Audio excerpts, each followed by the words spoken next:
حابس اسلام channel میں خوش آمدید۔ السلام علیکم ورحمۃ اللہ وبرکاتہ۔ دوستو، آج ہم نبی کریم صلی اللہ علیہ وسلم کی سب سے چھوٹی بیٹی، پیاری لاڈلی بیٹی حضرت فاطمۃ الزہرا رضی اللہ تعالی عنہا کی شادی کے بارے میں بات کریں گے کہ حضرت فاطمہ رضی اللہ تعالی عنہا کی شادی کس طرح ہوئی، کس کے ساتھ ہوئی، جہیز کیا تھا، مہر کتنا تھا، رخصتی کیسے ہوئی، مکمل مستند معلومات کا ذکر کریں گے انشاءاللہ۔ تو جب حضرت فاطمہ رضی اللہ تعالی عنہا شادی کی عمر کو پہنچی تو آپ صلی اللہ علیہ وسلم کو حضرت فاطمہ رضی اللہ تعالی عنہا کے لیے نکاح کے پیغامات مختلف جگہوں سے آنے لگے، اور ہر پیغام کے مقابلے میں نبی کریم صلی اللہ علیہ وسلم فرماتے تھے کہ میں اس بارے میں اللہ کے حکم کا منتظر ہوں کہ اللہ تعالی کیا فرماتے ہیں کہ میں فاطمہ کا نکاح کس سے کر دوں۔ تو انصار اور مہاجرین کے ایک جماعت نے حضرت علی رضی اللہ تعالی عنہ کو حضرت فاطمہ رضی اللہ تعالی عنہ کے لیے پیغام بھیجنے کی ترغیب دی کہ آپ نبی کریم صلی اللہ علیہ وسلم کے پاس جا کر نکاح کا پیغام بھیجو۔ حضرت علی رضی اللہ تعالی عنہ بارگاہ نبوی صلی اللہ علیہ وسلم میں حاضر ہوئے تو کچھ حضور صلی اللہ علیہ وسلم کے روب اور دبدبے کی وجہ سے زبان سے کچھ نہ کہہ سکے اور سر جھکا کر خاموش بیٹھے رہیں۔ حضور صلی اللہ علیہ وسلم نے خود ہی توجہ فرمائی اور پوچھا، علی آج خلاف معمول بالکل ہی چپ چاپ ہو، کیا فاطمہ سے نکاح کی درخواست لے کر آئے ہو؟ حضرت علی رضی اللہ تعالی عنہ نے عرض کیا، بے شک یا رسول اللہ صلی اللہ علیہ وسلم۔ حضور صلی اللہ علیہ وسلم نے پوچھا، تمہارے پاس حق مہر ادا کرنے کے لیے کیا ہے؟ حضرت علی رضی اللہ تعالی عنہ نے عرض کیا، یا رسول اللہ میرے پاس ایک زرہ ہے اور ایک گھوڑا ہے۔ حضور صلی اللہ علیہ وسلم نے فرمایا کہ یہ گھوڑا اپنی ضرورت کے لیے رکھ لو اور یہ زرہ فروخت کر کے اس کی قیمت لے آؤ۔ حضرت علی رضی اللہ تعالی عنہ چلے گئے تو اس دوران نبی کریم صلی اللہ علیہ وسلم نے فاطمہ رضی اللہ تعالی عنہ کو بلایا اور فاطمہ سے فرمایا کہ اے فاطمہ، کیا میں آپ کا نکاح حضرت علی رضی اللہ تعالی عنہ سے کر دوں؟ تو فاطمہ رضی اللہ تعالی عنہ نے عرض کیا، جی میرے پیارے ابا جان، آپ یہ نکاح کر دیجئے۔ اس کے بعد حضرت علی رضی اللہ تعالی عنہ نے یہ زرہ فروخت کرنے کے لیے صحابہ کے سامنے پیش کی۔ حضرت عثمان رضی اللہ تعالی عنہ نے 480 درہم پر یہ زرہ خرید لی اور پھر ہدیتاً حضرت علی رضی اللہ تعالی عنہ کو واپس دے دی۔ حضرت علی رضی اللہ تعالی عنہ یہ رقم لے کر حضور صلی اللہ علیہ وسلم کی خدمت میں حاضر ہوئے اور سارا واقعہ عرض کیا تو آپ صلی اللہ علیہ وسلم نے حضرت عثمان رضی اللہ تعالی عنہ کے حق میں دعائے خیر کی۔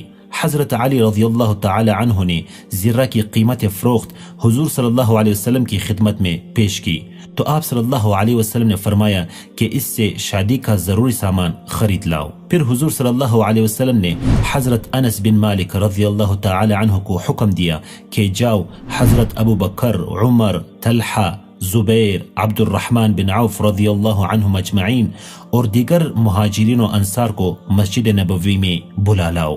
حضرت انس رضی اللہ تعالی عنہ فرماتے ہیں کہ اس سے پہلے حضور صلی اللہ علیہ وسلم پر وحی آنے کی سی کیفیت طاری ہوئی، وہ کیفیت دور ہوئی تو آپ صلی اللہ علیہ وسلم نے فرمایا کہ جبریل امین اللہ تعالی کی طرف سے پیغام لائے تھے کہ فاطمہ رضی اللہ تعالی عنہ کا نکاح علی رضی اللہ تعالی عنہ سے کر دیا جائے۔ جب بہت سے صحابہ کرام مسجد نبوی میں جمع ہو گئے تو حضور صلی اللہ علیہ وسلم منبر پر تشریف لے گئے اور فرمایا، اے مہاجرین و انصار کی جماعت، مجھے اللہ تعالی نے حکم دیا ہے کہ فاطمہ بنت محمد صلی اللہ علیہ وسلم کا نکاح علی ابن ابی طالب رضی اللہ تعالی عنہ سے کر دوں۔ میں تمہارے سامنے اسی حکم کی تکمیل کرتا ہوں۔ اس کے بعد نبی کریم صلی اللہ علیہ وسلم نے خطبہ دیا۔ خطبے کے بعد حضور صلی اللہ علیہ وسلم نے حضرت علی رضی اللہ تعالی عنہ سے فرمایا کہ میں نے 400 مسقال چاندی کے مہر پر فاطمہ کو تیرے نکاح میں دیا، کیا تجھے قبول ہے؟ حضرت علی رضی اللہ تعالی عنہ نے عرض کیا، جی ہاں یا رسول اللہ مجھے قبول ہیں۔ پھر حضور صلی اللہ علیہ وسلم نے یہ دعا دی، اللہ تعالی تم دونوں کی سعادت کو جمع کرے، تمہاری کوششوں کو سعید بنائے، نیک بخت بنائے، تم پر برکت کرے اور تم سے پاک اولاد پیدا کرے۔ پھر سب نے مل کر دعائے خیر مانگی اور ایک طبق کھجور حاضرین پر لوٹا دی گئی۔ بقول بعض اس موقع پر حاضرین میں شہد کا شربت اور کھجوریں تقسیم کی گئی۔ ایک اور روایت میں ہے کہ حضور صلی اللہ علیہ وسلم نے اس موقع پر چوہارے تقسیم فرمائے۔ اسی بنا پر بعض فقہا نے نکاح کے وقت چوہارے یا بادام یا شکر کا لوٹانا مستحب قرار دیا ہے۔ جب سیدہ فاطمہ رضی اللہ تعالی عنہ کو رخصت کیا گیا تو آپ صلی اللہ علیہ وسلم نے حضرت علی رضی اللہ تعالی عنہ سے فرمایا کہ میرا انتظار کرنا، میں آؤں گا۔ چنانچہ حضرت علی رضی اللہ تعالی عنہ اور حضرت فاطمہ رضی اللہ تعالی عنہ اپنے گھر جا کر ایک گوشے میں بیٹھ گئے اور حضور صلی اللہ علیہ وسلم کا انتظار کرنے لگے۔ کچھ دیر بعد سرور عالم صلی اللہ علیہ وسلم گھر کے دروازے پر تشریف لائے اور اندر آنے کی اجازت طلب فرمائی۔ پھر آپ صلی اللہ علیہ وسلم اندر تشریف لے گئے اور پانی طلب فرمایا۔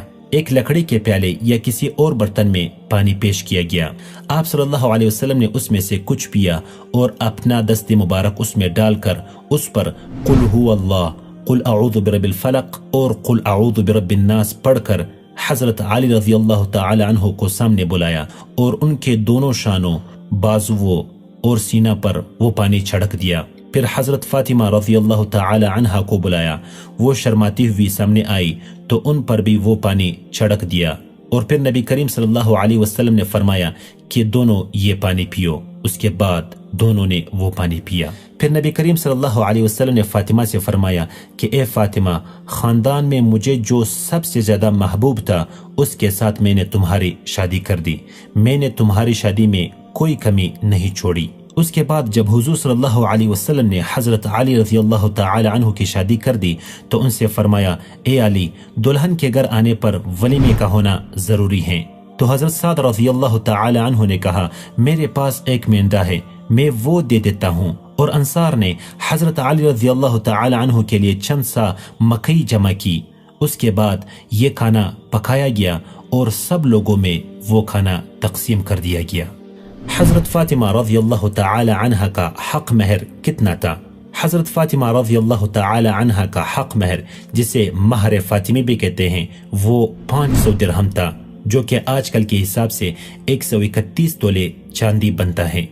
اسی طرح حضرت فاطمہ رضی اللہ تعالی عنہ کا جہیز کیا تھا؟ تو حضرت عبداللہ ابن عمر رضی اللہ تعالی عنہ فرماتے ہیں کہ نبی کریم صلی اللہ علیہ وسلم نے حضرت فاطمہ کو جہیز میں ایک جالر والی چادر اور ایک چمڑے کا تکیہ جس میں کھجور کی چھال اور اسخرگاس بھرا ہوا تھا اور ایک مشکیزہ دیا تھا۔ حضرت علی رضی اللہ تعالی عنہ کے گھر کا حال۔ حضرت اسماء بنت عمیس رضی اللہ عنہ فرماتی ہیں کہ جب حضرت فاطمہ رضی اللہ عنہ رخصت ہو کر حضرت علی رضی اللہ تعالی عنہ کے ہاں آئی تو ہمیں ان کے گھر میں یہی چند چیزیں ملی۔ ایک چٹائی بچھی ہوئی تھی، ایک تکیہ تھا جس میں چھال بری ہوئی تھی، اور ایک گڑا تھا اور ایک مٹی کا لوٹا تھا۔ حضرت فاطمہ رضی اللہ تعالی عنہ کی اولاد۔ حضرت فاطمہ رضی اللہ تعالی عنہ کے 3 بیٹے تھے، حسن، حسین اور بعض کے مطابق محسن بھی تھا۔ محسن بچپن میں انتقال کر گئے تھے، اور 2 بیٹیاں زینب اور ام کلثوم تھی۔ حضرت علی رضی اللہ تعالی عنہ اور حضرت فاطمہ رضی اللہ تعالی عنہ کے درمیان محبت اور دیکھ بھال۔ حضرت فاطمہ رضی اللہ تعالی عنہ کا دستور تھا کہ جب علی رضی اللہ تعالی عنہ گھر تشریف لاتے تو سلام اور مرحبا کہہ کر ان کا استقبال کرتی۔ بیٹی یا لیٹی ہوتی تو احتراماً اٹھ کھڑی ہوتی، یہ نہیں کہ لیٹی رہتی، اور انہیں مسکراتے ہوئے خوش آمدید کہتی۔ انہیں بستر پر بٹھاتی، ان کے پاؤں دباتی، مٹھی چاپی کرتی، پانی پلاتی، کھانے کا وقت ہوتا تو کھانا پیش کرتی، غرض ان کی طرف پوری توجہ دیتی، ان کا بے حد احترام کرتی، وہ جو بھی حکم دیتے اس کی تعمیل کرتی، اور حتی الامکان انہیں ناراض نہ ہونے دیتی، باوجود یہ کہ حضرت علی رضی اللہ تعالی عنہ بہت نادار اور مفلس تھے اور محنت و مشقت سے تھوڑی اجرت لے کر آتے تھے، عام طور پر فاقہ ہی میں گزرتی تھی، مگر حضرت فاطمہ رضی اللہ تعالی عنہ بھوکی پیاسی رہ کر بھی ان کی خدمت میں لگی رہتی، اور اس میں کسی قسم کی غفلت و کوتاہی برتنا گناہ خیال کرتی تھی۔ ان کے وفات کے بعد جب کسی نے حضرت علی رضی اللہ تعالی عنہ سے پوچھا کہ آپ کے ساتھ فاطمہ رضی اللہ تعالی عنہ کا حسن معاشرت کیسا تھا، تو حضرت علی رضی اللہ تعالی عنہ رونے لگے اور فرمایا فاطمہ جنت کا ایک خوشبودار پھول تھی جس کے مرجھانے کے باوجود اس کی خوشبو سے اب تک میرا دماغ خوشبودار ہے۔ اس نے اپنی زندگی میں مجھے کبھی کسی شکایت کا موقع نہیں دیا۔ حضرت فاطمہ رضی اللہ عنہ اور حضرت علی رضی اللہ تعالی عنہ ایک دوسرے سے بہت محبت کرتے تھے، اور جب کبھی کسی بات پر ناراضگی ہوتی تو نبی کریم صلی اللہ علیہ وسلم فوراً دونوں کو راضی کر لیتے تھے۔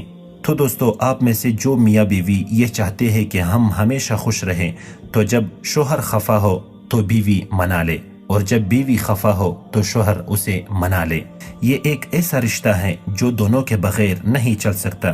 تو جو چاہتے ہیں کہ ہمیشہ خوش رہے، انہیں صرف ایک بات کہوں گا کہ معاف کرنا سیکھیں۔ چھوٹی چھوٹی باتوں کو بڑا نہ بنائیں، بلکہ معاف کرتے رہے تو آپ ہمیشہ خوش رہیں گے انشاءاللہ۔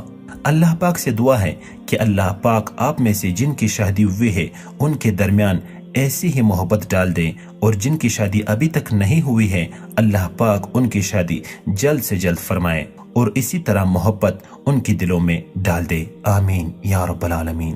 اللہم صلی علی محمد وعلی آل محمد۔